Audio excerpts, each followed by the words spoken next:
కొన్నిసార్లు మనకిలా అనిపిస్తుంటుంది కదా, అటు వెళ్ళాలా ఇటు వెళ్ళాలా అని. మనసొకటి కావాలంటుంది, కానీ మన బుర్ర మాత్రం ఇంకో లెక్క వేస్తుంది. మనలో మనకే జరిగే ఈ యుద్ధం మనందరికీ తెలిసిందే. సో ఈరోజు మనం ఈ సంఘర్షణల వెనుక ఉన్న సైకాలజీ ఏంటో చూద్దాం. కొన్ని నిర్ణయాలు తీసుకోవడం ఎందుకంత కష్టంగా ఉంటుందో తెలుసుకుందాం. ఇది కేవలం కొందరి సమస్య కాదు, మనందరి అనుభవమే. అది పొద్దున్నే ఏం టిఫిన్ చెయ్యాలో తేల్చుకోవడం లాంటి చిన్న విషయం కావచ్చు, లేదా కెరియర్ని మార్చేసే పెద్ద నిర్ణయం కావచ్చు. ఈ కన్ఫ్యూజన్ మనల్ని ఉక్కిరిబిక్కిరి చేసేస్తుంది. ఉదాహరణకు, ఓ షాప్కి వెళ్ళామనుకోండి. ఒకవైపు మన ఫేవరెట్ ఐస్ క్రీం, మరోవైపు టెంప్టింగ్ చాక్లెట్. రెండూ మనల్నే పిలుస్తున్నట్టుంటాయి. రెండూ కావాలి, కాని మన జేబులో డబ్బులు ఒక్కదానికే ఉన్నాయి. వినడానికి చిన్న విషయమే అయినా మన బ్రెయిన్లో జరిగేది మాత్రం ఒక చిన్నపాటి సంఘర్షణే.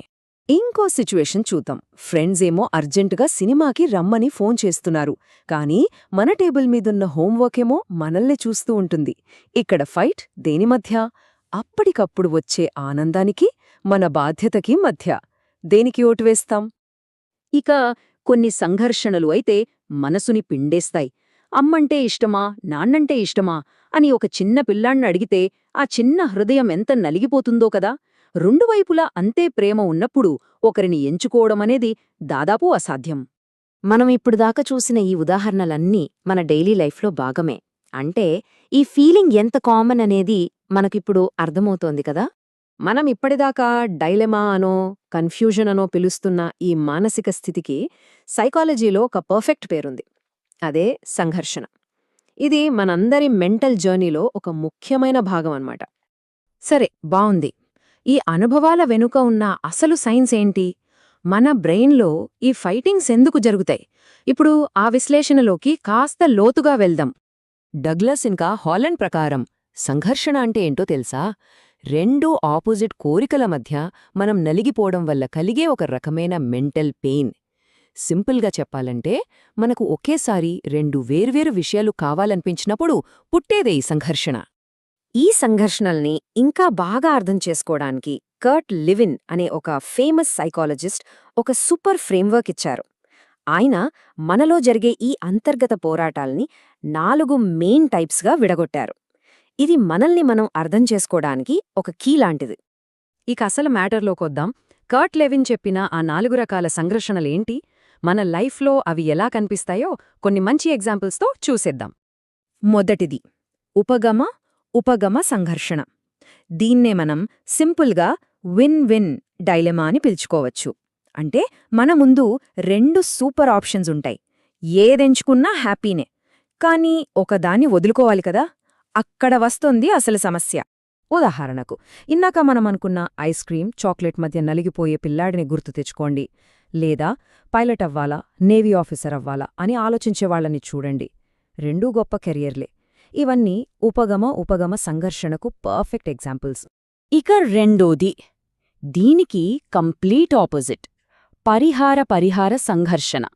మన తెలుగులో ఒక సామెత ఉంది కదా, ముందుకెళ్తే గొయ్యి, వెనకెళ్తే నుయ్యి అని. అచ్చం అలాంటి పరిస్థితే ఇది. మన ముందున్న 2 దారులు మనకు నచ్చవు, అయినా సరే ఏదో ఒకదాన్ని ఎంచుకోక తప్పదు. దీన్నే లెసర్ ఆఫ్ 2 ఈవిల్స్ అని కూడా అంటారు. ఫర్ ఎగ్జాంపుల్, జాబ్ నచ్చట్లేదు, అలా అని మానేస్తే ఇబ్బంది. ఇష్టం లేని చోటికి ట్రాన్స్ఫర్కి వెళ్లలేరు. ఇలాంటి సిచ్యువేషన్లో ఉన్న ఉద్యోగిని ఊహించుకోండి. లేదా కష్టపడి ప్రాక్టీస్ చేయడమేమో చిరాకు, అలా అని మ్యాచ్ ఓడిపోవడం అస్సలు నచ్చదు. ఇలాంటప్పుడు ఎంత ఇబ్బందిగా ఉంటుందో కదా. మూడోది ఉపగమ పరిహార సంఘర్షణ. ఇది కొంచెం ట్రికీ. ఒకే విషయం మనల్ని అట్రాక్ట్ చేస్తుంది, అదే సమయంలో వెనక్కి నెడుతుంది కూడా. ఎందుకంటే అందులో మంచి చెడు రెండూ కలిసిపోయి ఉంటాయి. ఇక్కడ ఉదాహరణలు చూస్తే విషయం క్లియర్గా అర్థమవుతుంది. సిగరెట్ తాగితే వచ్చే కిక్ అట్రాక్ట్ చేస్తుంది, కానీ క్యాన్సర్ వస్తుందనే భయం వెనక్కి లాగుతుంది. చెట్టుమీద జామపండు తినాలనే ఆశ లాగుతుంది, కానీ కింద పడితే దెబ్బ తగులుతుందేమో అనే భయం ఆపుతుంది. ఆశకి భయానికి మధ్య జరిగే యుద్ధమే ఈ సంఘర్షణ. ఇక చివరిది, అన్నిటికంటే కష్టమైనది, మన బ్రెయిన్కి ఫుల్లుగా పని చెప్పేది, ద్వ్యుపగమ పరిహార సంఘర్షణ. ఇక్కడ మన ముందున్న ప్రతి ఆప్షన్లోనూ ప్లస్సులు మైనస్లు రెండూ ఉంటాయి. మన లైఫ్లో తీసుకునే పెద్ద పెద్ద నిర్ణయాలు, అంటే కెరియర్, పెళ్లి లాంటివి అన్నీ దాదాపుగా ఈ కేటగిరీ కిందకే వస్తాయి. ఈ టేబుల్ చూడండి, ఈ సంఘర్షణ ఎంత కాంప్లెక్స్గా ఉంటుందో అర్థమవుతోంది. ఉద్యోగం 1 శాలరీ సూపర్, ఇది ప్లస్ పాయింట్. కానీ ఆఫీస్ ఏమో ఊరి చివర, ఇది మైనస్. ఇక ఉద్యోగం 2 శాలరీ తక్కువ, ఇది మైనస్. కానీ ఆఫీసే ఇంటి పక్కనే, ఇది ప్లస్. చూసారా, ప్రతి ఆప్షన్లోనూ ఒక మంచి ఒక చెడు. అందుకే ఇలాంటి టైంలో డిసిషన్ తీసుకోవటం చాలా చాలా కష్టం.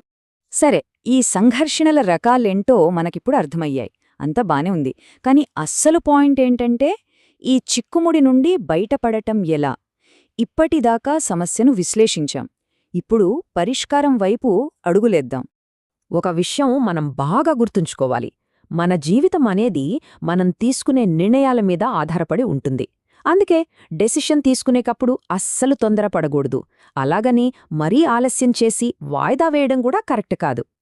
మరి సరైన నిర్ణయం ఎలా తీసుకోవాలి? సింపుల్, ఒక 3 స్టెప్ ఫార్ములా ఉంది. నంబర్ 1, ఆలోచించండి. టెన్షన్ పడకుండా, పోస్ట్పోన్ చేయకుండా ప్రశాంతంగా ఆలోచించడానికి టైం తీసుకోండి. నంబర్ 2, బేరీజు వేయండి.